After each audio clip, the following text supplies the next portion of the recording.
what we're trying to do, like we're shooting in the dark. It's crazy.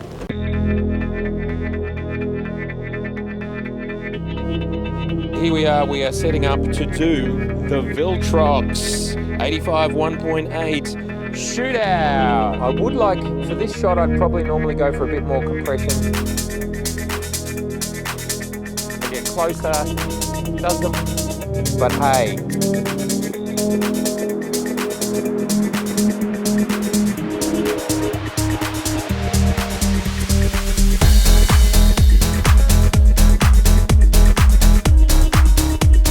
Gone somewhere industrial. I'm loving this view.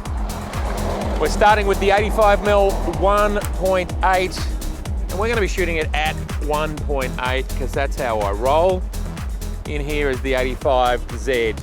Yeah, 85 is about the right focal length. That's good. Let's go over to stills. I would like, for this shot, I'd probably normally go for a bit more compression, but hey, it doesn't all have to be about an amazing shot. Some of this is just about sharing. Is this a good lens? Now I'm just changing the camera over to manual focus. There's no necessity to have any degree of autofocus when you're shooting concrete. We're shooting concrete. Autofocus not required. It's 1/25th of a second. Now I want those cars to be streaks. I'm getting too much light, even so it's nighttime. We're going to drop down to low 1.0, so effectively dropping the ISO to 50, so I can drop the shutter speed. This is the file I was talking about. We have dropped the Z6 II to ISO 50. We are at 1/10 of a second at f8, 85mm on the Viltrox. Here it is here. That is the Viltrox. Now if we zoom in to 100%, we can see here ghosting, flaring, handled pretty well.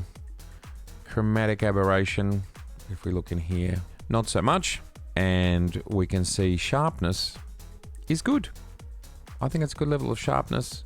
The bokeh balls, well, we don't really have any because nothing's out of focus, but that will come. Now let's try and find the same thing. This is the Nikon lens with the 50mm 1/8 of a second instead of 1/10 of a second for some reason. And we're at 1.8.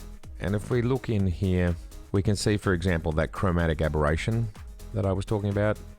It's non-existent on the Nikon lens. But sharpness, I think it's similar, but I don't think it's the same. Let's just go back to that shot. So I think by looking at these images, we can see that they're pretty similar. They're pretty similar. Let's put them on the screen together. There they are. They're pretty similar to look at. We're at 100%. Let's go to 200%. Now that's interesting. The focus point is clearly different on these images because the concrete pylon is in focus on this one. It's really interesting though that the background seems to be in focus on both of them. I think what I'm getting out of this here is the Nikon lens is most definitely sharper because we can see it's sharp everywhere and this one is softer. So that's part one. Part two is chromatic aberration. If we go in on these lights here, that's a very different result in how it's handling this sign here and the lights. In here there's effectively none and we are now at 300%. Again, quite a lot. Maybe that's a very small amount of the green, but I'm not sure. It might just be the light, as in the color temperature of the light. But I think we can see here that the Nikon is delivering a slightly sharper outcome. Yeah, I do believe that's a slightly sharper outcome in here, definitely. And the chromatic aberration is clear. The way they both do out of focus areas, I think is equally nice. But somehow, even in the out of focus areas, the Nikon appears to be sharper. And interestingly, we still have some purple fringing in here. None on this guy. Okay, well that's a great test. So optically from a sharpness perspective, the Nikon is slightly sharper. that's when pixel peeping. I think when not pixel peeping, you're not going to see it, but it's there, and you've just got to decide for, say, a $400 difference or $500 difference in Australia, maybe around twice the price. Is that worth it for you? I think they both handle color similarly. And please hang out until about the 16-minute mark where I compare the f85 1.4 with the Viltrox. It's going to fill the whole frame. Yes. Go again. Oh, that's quite nice. Okay, we're going to go again. Oh, another big truck. That's quite nice too. Oh, well, that worked out. This is what we call a happy accident. Oh, that's good too. All right. No, I want something that's not as big as a truck. Okay, so I'm going to swap the lenses now. Now, I hot swap. In other words, I leave the camera on because I've done this before and I know it can handle it. Because I know that Nikon make their cameras for photographers to do anything to them. It's like, I'm in a hurry, I'm going to hot swap. Yep, Nikon's built to handle it. All right, there goes the 85Z. We'll start with the same settings. The settings will remain the same. Yes, they have. Off we go, first shot. So this is 2 seconds at f8. And what we're doing is showing the out of focus areas. Although they're not bokeh balls, they're just out of focus areas. Look at these 85mm lenses in regards to bokeh. Just to be very clear, we're on the Viltrox AF 85 1.8 Z mount lens. We are at ISO 100, 1/8 of a second at f1.8. If we go into 100%, we can certainly see a fair degree of color fringing here, and we can see the detail is lovely and sharp. This is the Viltrox. Let's now jump over to, as we can see here, this is the Nikon Z 85mm 1.8. And we are at exactly the same settings. ISO 100, 1/8 of a second, f1.8, 85mm. And we can see here at 100%, there is the slightest, absolute slightest amount of green fringing here. When we get in at 100%, get the two images side by side, you can see there is a significant difference between the Viltrox here at the top, and let's go into 200%. The green is different, the fringing is different, and this is in the middle of the frame. That's fringing. Let's look at the out of focus areas for softness, and I think the bokeh looks pretty similar. Let's have a look in here. Yeah, it's pretty similar, but I do feel like if we look in here at these areas, there might just be a mild advantage also in here. A mild, but it is an extraordinarily mild advantage when we are pixel peeping, and for real world usage, it might not make that much of a difference. Now, if we look at how the bokeh balls are behaving, they're pretty sort of similar here, except for the fringing. These ones are cleaner, but this one here, these are different shapes out here for some reason. So, look, they perform similarly from a shape perspective, but not from a fringing perspective. Also, let's have a look here at sharpness. We talked about sharpness before. I do feel the rendition from the Nikon just looks a little bit more lifelike. And yeah, there's just something, if we get in close and just look at how it's kind of treating these things. I prefer the rendition from the Nikon, but again, it's extraordinarily minor, the differences. Very, very minor. And again, the fringing is pretty profound. Look at this kind of purple we have going on here, which is not going on here. That's bokeh. I think the Nikon gets that by a hair, but in real world usage, I don't think it's really going to matter that much, especially when you consider the cost difference. Now, I thought we'd have another interesting look at vignetting. And the only way I can really test vignetting is to go into Nikon's own new NX Studio software. And here we are running version 1, 64-bit. Okay, so what we're looking at here is the Nikon Z6 II with the Viltrox 85 1.8 Z. So this is the same file we were looking at. And what I want to do is go into the adjustments here, and I want to turn off the vignette control, and watch carefully. There you go, it's off. Now there is a very extraordinarily minor difference there. So I would think that vignetting with a lens like this must be minor. And let's zoom right back out and look at controlling the distortion. Now I'm not sure if Nikon actually bothered to have the correct equations for the Viltrox. They're doing something in regards to distortion control. Now let's move over to the Nikon lens, which is this file here, and we will just double check that that is correct. Yes, this is the Nikon 85 1.8S. Here it is in here. Now let's turn off the vignetting control, and again it seems pretty similar in how it changes.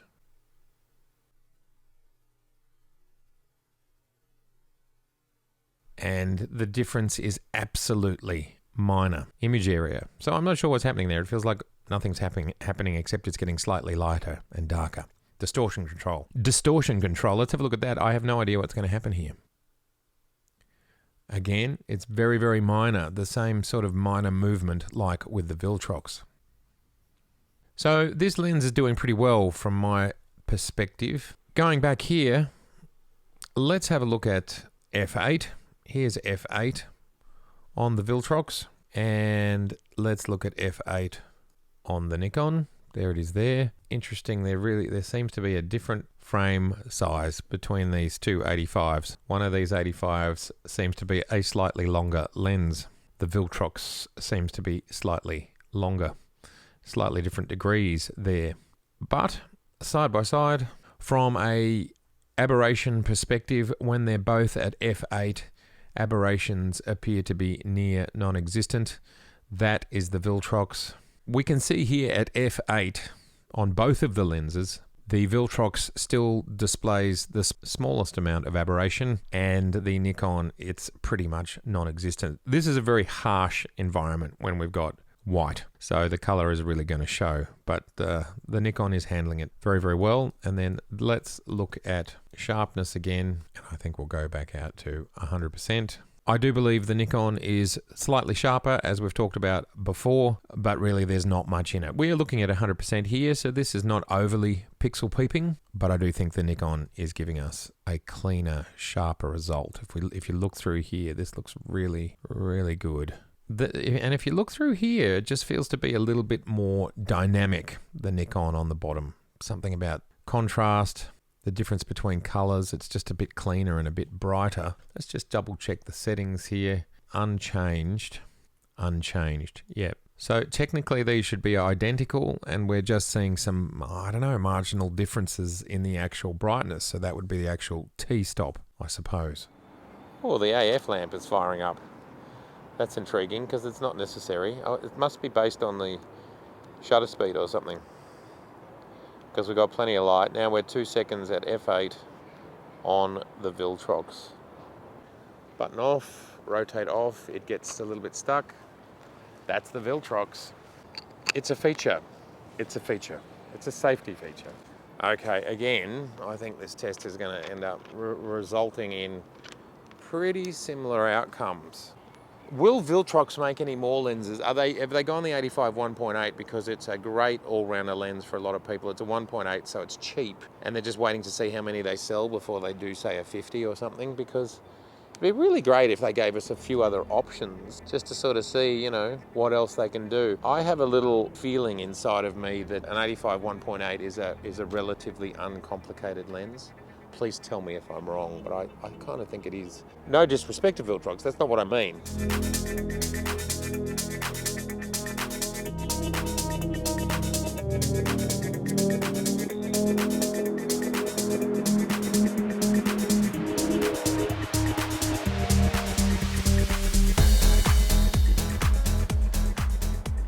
So as we have been shooting at night time, I decided we should probably get some light, like some actual light, because you forget at night time how dark it actually is. And now that we've found light, it would seem that both the Viltrox and we will soon find out whether the Nikon work spectacularly at tracking. I'm sure they'll work quite nicely, thanks very much. Okay, so now we are testing out the Z85mm 1.8. It's still nighttime. We're 400 ISO at 1/50th of a second, wide open at 1.8. Am I staying in focus as long as I'm in the frame, I suppose? But you can see here that once the camera gets light, it's a happy camera.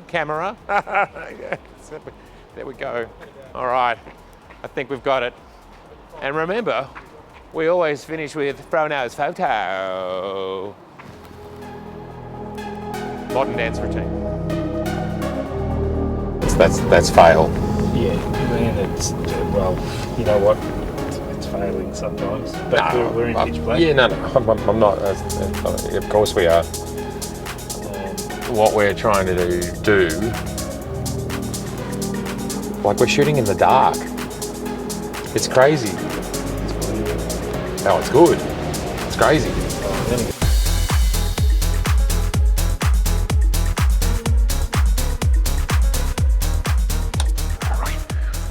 Well, to end this video, we're going to pop the old F-mount 85. But this is the 1.4. I don't own the 1.8 version.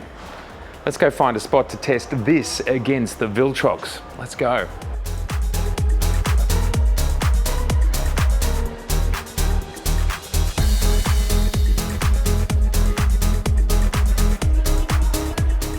All right, so we've got the 85mm 1.4. I suppose to make, firstly, I'll shoot it at 1.4, just so we can see what it looks like. And to give you an idea, we're at 64 ISO because we are on the Z7, 1/5 of a second at 1.4. Now we're gonna go to 1.8 to match. Okay, that's at 1.8. Now we're gonna go to 2.8 and go to 1 second. And then we're going to go to F8 and go to 2 seconds. And then we will do the same thing with the Viltrox and see which one looks better. One of my complaints with this lens is chromatic aberration. This was pretty bad at it. It'll be interesting to see whether this is an improvement. As we've seen in the video already, the Viltrox is not as good as the Z. And the Z is very good. Here we are looking at the F-mount 85 1.4 on the Z7 with the latest version of the firmware. We're just going to bring the shadows up a little bit. That's all we really need to do. This is a test image. We are running at 0.2 of a second, so 1/5. Why I chose this spot is because chromatic aberration can occur here. Now, my focus point was on this hand sanitizer, and at 100%, or perhaps it was this sign here, it was moving around a bit because people were cutting through frame, but that's roughly where we are. We can see the focus, especially on this sign here, is good. So that's where we're at with that one. And we can see chromatic aberration, purple going crazy. This is at 1.8. Now let's just stay focused in there, and we're going to go to 2.8, but now the focus has changed. Chromatic aberration is still strong, obviously. Focus is better when we get to f4, but chromatic aberration is still a problem, but we can see more. The focus has gone to the background on this one, jumping around a little bit, unfortunately. As I said, people were crossing frame, then I would have a 2-second gap before the shot was taken, but we can't deny all of this purple fringing even at f4. And then we go to f8, and it is starting to be mitigated at f8, but that's f8, isn't it? Let's bring this up to a similar level to match. So that is what the F-mount lens looks like. It's nice and sharp. I think we can all agree it looks pretty sharp. It's nice through here. We've got good rendition of these. This is over on the edge of the frame, relatively close to the edge. This is all looking very sharp. Of course, we're at f8. Let's go to the Viltrox at f8. And I do think, and I'll just show you here, there's the Viltrox. I do think the Viltrox is actually a slightly darker lens. So the T-stops are different, but we'll bring it up to try and make it match. brightness wise. Let's put these two. All right, there's the Viltrox on, and we will just do those settings in reverse. So straight away, I think I can see that this lens is darker, which is interesting because they're at the same settings. So what we're saying there is the T-stops are different, but maybe I'm wrong about that. Oh, there's a car. Next to each other, the Viltrox is on the bottom. Something like that is similar, and we can see the settings are the same. 2 seconds, f8. Let's just look at the Viltrox. The Viltrox is handling chromatic aberration. It's looking pretty good. I mean, this is very harsh. Let's just not forget how harsh this setting is for creating that. Sharpness, I think, is good. 100%. It's looking sharp. Everything's looking really sharp. And again, if we jump back to the Nikon, I actually think that the Viltrox looks sharper. Let's just go back to the Viltrox. The Viltrox is 30 versus 29. Yep, I do. I think the Viltrox looks a little bit sharper. Of course, the focus points were moving around a little bit, but that's what I think I'm seeing here. Okay, that was 1 second f4. Oh. Get your brakes fixed, buddy. I'm going to start grinding my teeth. All right, we're waiting on a car in the background. It's very busy. It is now 11:02 p.m. Okay, so there's the shots. We will go back to capture one and see what we think of the old F mount versus the Viltrox. And let's continue our way through the Viltrox. Here is the f4, and let's compare it with the f4, where I think the focus is a little bit different. But the chromatic aberration on the Viltrox is better suppressed at f4. We'll just stay at 100%. Sharpness, let's see if we can find out where sharpness was. Okay, on the Viltrox it's towards the back. It's in a similar spot. As we can see, these hooks here are in focus in both images. And I would say that I think the Viltrox is a little sharper if we look here at this wooden area. Okay, now let's go to 1.8, where we can see on the Nikon the focus is around the sanitizing machine, and on this one it also is. We'll grab them both and let's have a look at the chromatic aberration. The Nikon's on the top, the Viltrox is on the bottom. We can clearly see at 1.8. We don't even really need to zoom in, but let's just do it because we can. We can clearly see that the Viltrox suppresses the chromatic aberration better than the old F mount 85mm. So, and as for sharpness, we are at 200%. It's a pretty dynamic environment. Have a look at the green in the background. The green in the background is also worse on the Nikon, the old Nikon. And then the hand sanitizer. This is roughly where the focus is. I think it's on this sign with the F and on this sign with the Viltrox. I think what I conclude from this is clearly chromatic aberration is handled better by the Viltrox, and I think the lens is slightly sharper as well. So what we can say here is if you have a choice between the 85mm 1.4 f-mount lens, which I think is still significantly more expensive. If we very quickly jump on B&H's website, we can see that a refurbished version of this lens is $1,200. I can't see a price for a new one for some reason, and the Viltrox is $400, so it is 1/3 of the price, but is delivering better performance. And we can see that the Nikon 85 1.8 sits exactly in the middle. So if you were choosing to get an 85mm for your Z system, you can know the $400 Viltrox from a chromatic aberration and sharpness does appear to be better. And I suppose ultimately this leans us or heads us towards the notion that the Z mount and more modern optical design, those two things coupled, give us a better result. It's a mixture of the two. I'm not exactly sure where the weightings should be. That's the F.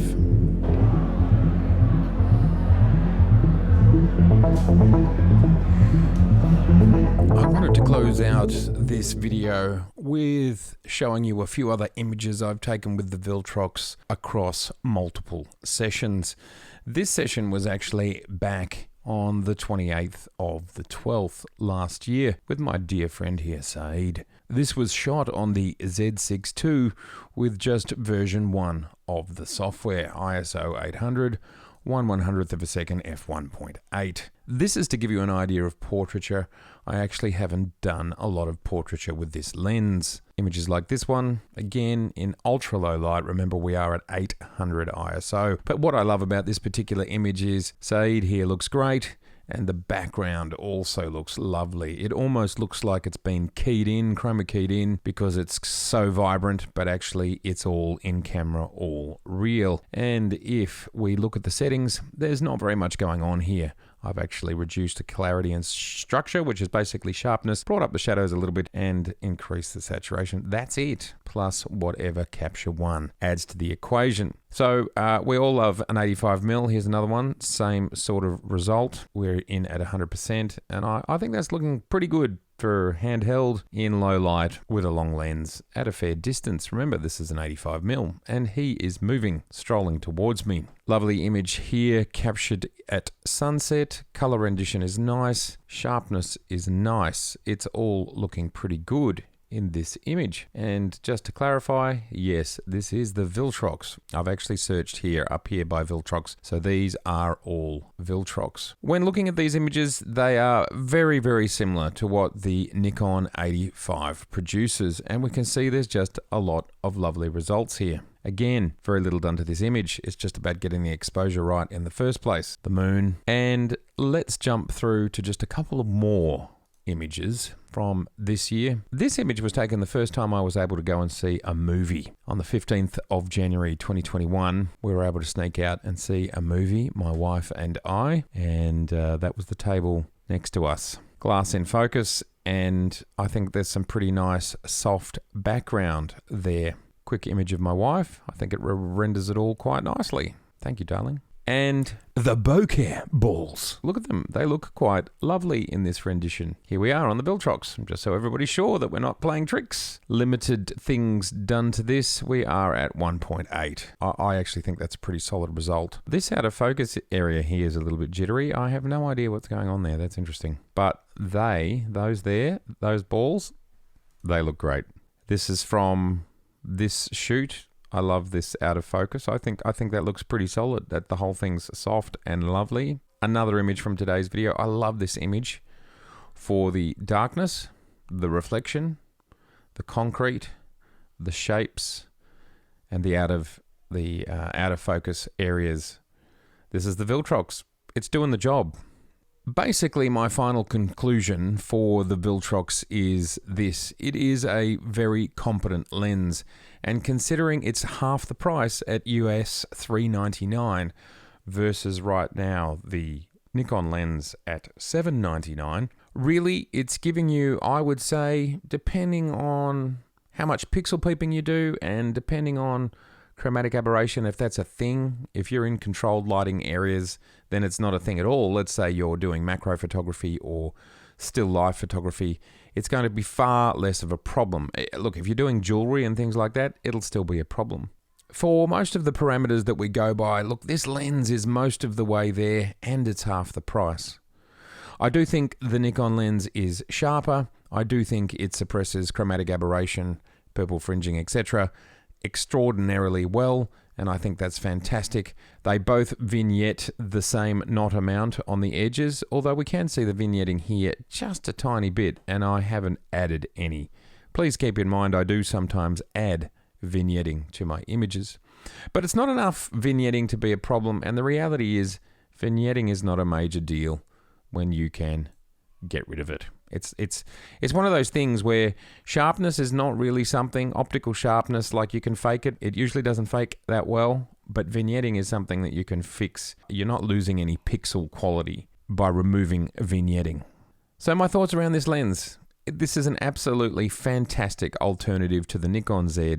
It's half the price, and if you're on a budget, it would be a great way to get started into the 85mm space. Once somebody said to me in a camera store, Nikon know what their future roadmap looks like, so they are going to design their lenses with the future in mind, whereas a third-party lens cannot. So a third-party lens might be fantastic today, but it might not be as future-proofed, and that's another thing to think about. These are all Viltrox image samples, every single thing you've seen in this last few minutes, and I think it's a great result for the price. In conclusion, would or should a professional buy the Viltrox, and is it good enough to use in their kit? Well, I think what we've worked out from this video is that if you're coming from the f-mount 85mm 1.4, for example, this lens, I think, exceeds that lens optically from a sharpness perspective and chromatic aberration perspective. Something that we don't know about yet, because I've only had the lens for a couple of months, is how robust is it? How strong is it? Is it as well made? And to the best of my understanding, it's not weather sealed like the Nikon lenses. So for me, if I was moving into the Z system and I was thinking about the Viltrox versus thinking about the Nikon Z mount lens, well, as always, I would look at use case. Is my use case outside? Is it going to be in more robust environments? Then I'd still probably go the Z for all of the reasons presented in this video. Perhaps if I was just using it for still lifes or in a studio for portraiture and in controlled locations where you know it's not going to be as dusty or as wet,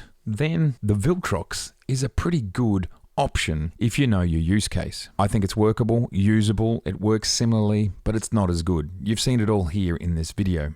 So yes, you could use it professionally, just keep an eye on, is it as tough? Will it last as long? And thus, how future-proofed is it? Both for whatever Nikon has in store for the future, plus how tough is it? Because one thing about Nikon lenses is if you look after them, they kind of go forever. At least most of mine have. Thank you so much for joining me for this video. It's been a long one, but I think it's been a good one. Look, if this is your first time here, I'd love to see you again, so please do subscribe, please share, and please like. It's so good for the channel. I will see you very soon. Bye for now.